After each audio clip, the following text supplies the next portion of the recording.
En este video revisaremos sobre los sistemas de nombres de dominio DNS y la traducción de direcciones de red NAT. ¿Para qué sirve DNS? DNS sirve para facilitar la interacción usuario-máquina, usuario-computador. Las personas, por lo general, recordamos o es más fácil recordar nombres que números largos. Entonces, ¿para qué sirve DNS? Nos permite enmascarar una dirección IP larga o complicada para el ser humano en nombres que son fáciles de recordar. ¿Cómo funciona DNS? DNS funciona de la siguiente manera. El usuario, al ingresar una dirección web en su navegador, está enviando una solicitud DNS, que es atendida por un servidor DNS, el mismo que le devuelve la dirección IP que está enmascarada en ese nombre o dominio de Internet. Luego, con esa información, el navegador ya puede realizar las solicitudes HTTP usando esa dirección IP y luego obtener las respuestas HTTP solicitadas. ¿Cuáles son los servicios proporcionados por DNS? En primer lugar tenemos el alias de host, donde determina que un nombre de host complicado puede tener uno o más alias. Este nombre largo o complicado se denomina alias canónico y luego puede ser representado por un alias que es mucho más fácil de recordar, como en este caso. Tenemos que para representar el alias canónico podemos usar una dirección web o nombre mucho más sencillo. Otro de los servicios proporcionados por DNS es el alias del servidor de correo, donde por ejemplo tenemos arquiredes@204.79.197.212, lo podemos representar por un dominio de correo electrónico que representa a la dirección IP del servidor de correo. El tercer servicio que proporciona DNS es la distribución de carga, donde se usan los denominados servidores replicados. Un servidor replicado es una copia que contiene la misma base de datos y realiza las mismas funciones, y que permite distribuir la carga de un servidor principal. Si bien tienen diferente IP, están asociados a un nombre único de host canónico. Existen varios servidores replicados en el mundo. De los servidores root o raíz se tienen un total de 13 que están designados con la letra A hasta la letra M. Y cada uno de estos servidores raíz tienen varias réplicas en distintas ubicaciones en el mundo. Cada uno de estos réplicas tiene la dirección IP, una dirección IPv4 pública y una dirección IPv6 global. Asimismo, tienen un número de identificación del sistema autónomo al que pertenecen. Por ejemplo, podemos observar un mapa mundial con la ubicación de los servidores. Como vemos, la máxima concentración se encuentra en Norteamérica, la región de Nueva York y en Europa. En nuestro país tenemos 5 servidores replicados. Tenemos uno en Guayaquil y 4 en Quito, del tipo D, E, L y F. Para el caso del servidor tipo D en Guayaquil, es una réplica del ubicado en la Universidad de Maryland, que tiene una dirección IPv4 y una dirección IPv6. El caso de la IPv4 es una dirección pública y la IPv6 una dirección global. El ASN representa el número de sistema autónomo al que pertenece este servidor. DNS trabaja con una jerarquía de servidores, donde en primer lugar tenemos lo que son los denominados DNS roots o raíz. Existen 13 servidores alrededor del mundo. La mayoría está ubicada en Norteamérica y Europa y se etiquetan desde la letra A hasta la M. Estos servidores están ubicados en el tope de la jerarquía de servidores DNS. Luego vienen los servidores de dominio de nivel superior, TLD. Estos son los responsables de dominio de nivel superior genéricos. Por ejemplo, tenemos los genéricos o generic TLD, donde tenemos los dominios .edu, .com, .gov, .net.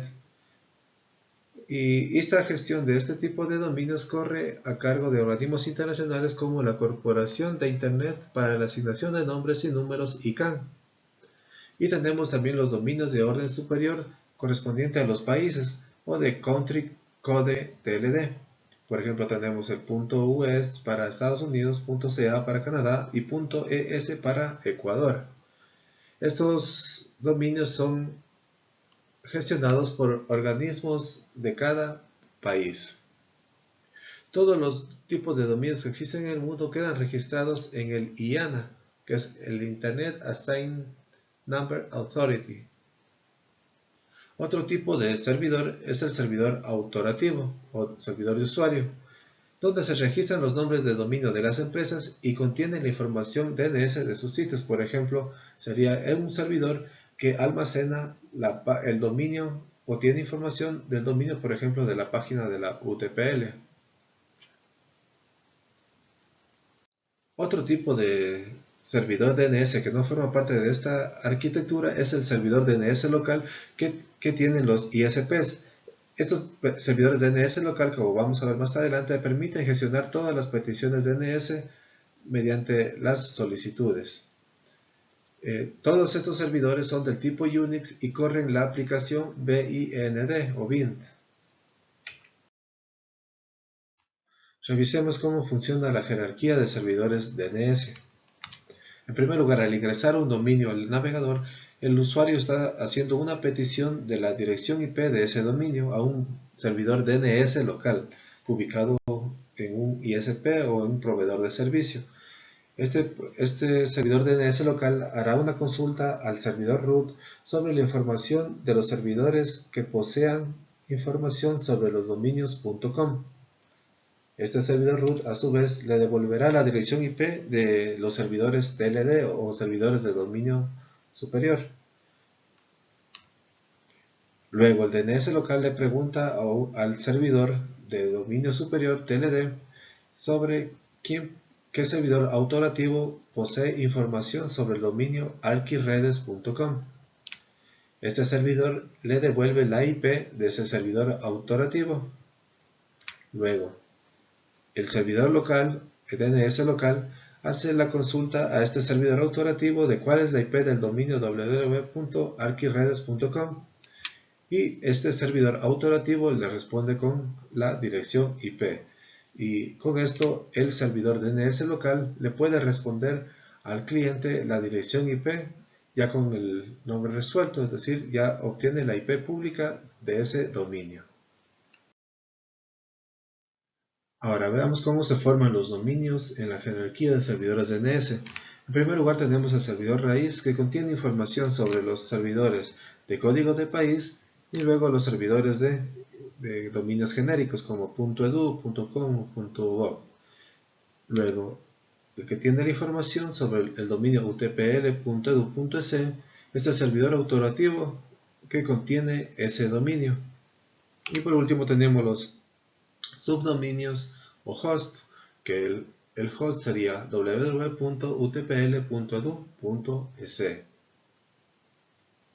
Es decir, que vamos con la jerarquía desde la derecha hacia la izquierda. Ahora veamos qué tipos de consultas existen en DNS. Tenemos las consultas recursivas e iterativas.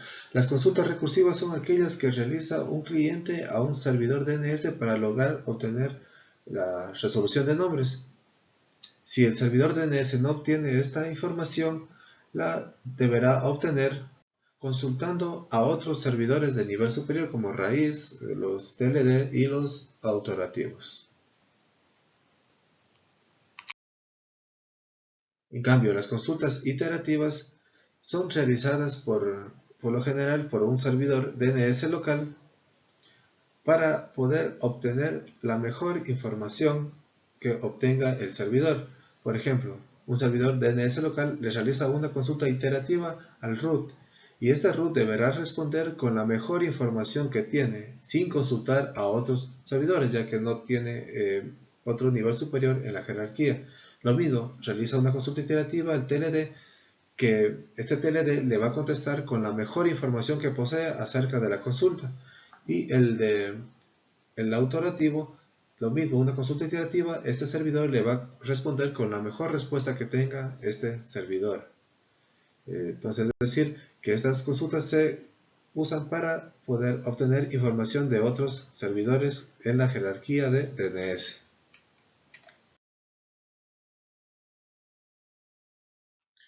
¿Qué es el NAT? El NAT es la traducción de direcciones de red o Network Address Translation, que permite que se utilicen las direcciones IPv4 privadas internamente y proporcionar traducción a una IPv4 pública solo cuando es necesario salir a Internet o en otras circunstancias. Por tanto, tenemos lo que es el espacio de dirección privada al interior de las redes LAN y el espacio de dirección pública que es hacia el Internet. Y tenemos un router que tiene habilitado esta técnica o esta traducción para poder traducir todas esas direcciones privadas bajo unas o varias direcciones IP públicas para poder salir hacia el Internet. En NAT tenemos 4 tipos de direcciones. Tenemos la dirección local interna, local externa, global interna y global externa. Veamos cómo funciona. Por ejemplo, si queremos enviar una información desde este PC que tiene dirección 192.168.10.10, que es la dirección interna o local interna, en este caso sería la dirección de fuente o de remitente, hacia la local externa, que sería la dirección IP del servidor web, en este caso, que sería la local externa. Al realizar la traducción NAT en el router, se cambia la dirección, se usa la dirección global interna, que es una dirección IP pública, y hacia la dirección global externa, que vendría a ser la misma dirección IP del servidor web. Es decir, que la traducción se realiza en el router al cambiar la dirección local interna, que por lo general es una dirección privada, a una dirección IP pública, como la dirección de origen. Revisemos más a fondo cómo funciona la traducción de este tipo de direcciones. Entonces, por ejemplo, queremos transmitir desde la PC1, que tiene una dirección IP privada, que sería la dirección IP origen o SA, Source Address, también conocida. Esta dirección sería la local interna, que es una dirección IP privada, ¿no? Luego, la dirección de destino sería una local externa que apunta hacia la dirección IP pública del servidor web. En el router se realiza la traducción de la dirección IP privada a una dirección global interna, pero que es pública, que nos permite comunicarnos con el Internet. Entonces tenemos la dirección 209.165.200.226, que es una dirección IP pública, hacia la global externa, que sigue siendo la misma dirección IP pública del servidor web. Luego, en viceversa, para responder al servidor, tiene la global externa 201, va a enviar esta información hacia la dirección traducida pública, por ejemplo la 209.165.200.226, y luego en el router hace la traducción para enviar esa información hacia la dirección local interna, que es la dirección IP privada de este PC. Y como vemos que la dirección de origen es la local externa, es decir, la misma del servidor web, y la de destino es la dirección del PC1. Tenemos una animación del funcionamiento de NAT. Tenemos la dirección origen con una dirección IP privada, se realiza la traducción de acuerdo a una IP pública y se dirige hacia el servidor web. En cambio, en el servidor web, para enviar, usa la dirección IP pública como destino, se traduce a la dirección IP privada en el router y se entrega hacia el destino. Es decir, que toda la red interna local con direccionamiento IP privado está representado bajo algunas direcciones IP públicas en el exterior o visto desde el Internet. Veamos los 3 tipos de NAT que existen. Tenemos la traducción estática de direcciones o NAT estático, en donde se asignan direcciones 1 a 1 entre una dirección local y una global, es decir, A una dirección IP privada le corresponde una dirección IP pública, una y una sola dirección IP pública. En el otro tipo, que es el NAT dinámico, se asignan varias direcciones IP privadas a varias direcciones IP públicas, de acuerdo al orden de llegada. Y tenemos por último la traducción de la dirección de puerto, en donde asignamos varias direcciones privadas a una sola dirección IP pública, pero mediante el número de puerto. Entonces, este método también se conoce como NAT con sobrecarga. Revisemos la NAT estática. Habíamos dicho que esta NAT estática es la asignación de 1 a 1 entre direcciones locales y globales, es decir, que a una dirección IP privada le corresponde una dirección global o pública única, es decir, es una relación 1 a 1. En cambio, en la NAT dinámica se realiza una asignación de varias a varias direcciones. En este caso, necesitamos de varias direcciones públicas y se van asignando a las direcciones privadas a medida que van llegando las solicitudes de traducción. Entonces, por ejemplo, si llega primero esta dirección, se le va a asignar la primera dirección IP pública disponible, y así sucesivamente hasta llenar el cupo del conjunto de direcciones IP públicas.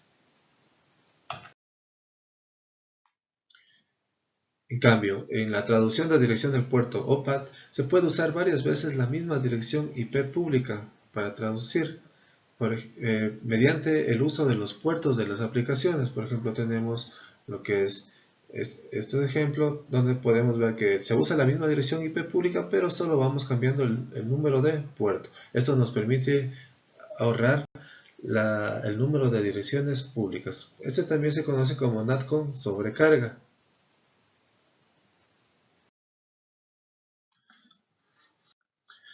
Aquí podemos observar una comparación entre NAT y PAT. Entre el ejemplo en el NAT siempre se asigna una dirección IP pública a una dirección IP privada o local interna. En cambio en el PAT podemos asignar varias direcciones IP privadas a una misma dirección IP pública o global interna que mediante el uso del puerto de conexión podemos reutilizar varias veces. Esto nos permite tener un gran ahorro de lo que es las direcciones IP públicas, ya que en IPv4 estas direcciones están por agotarse.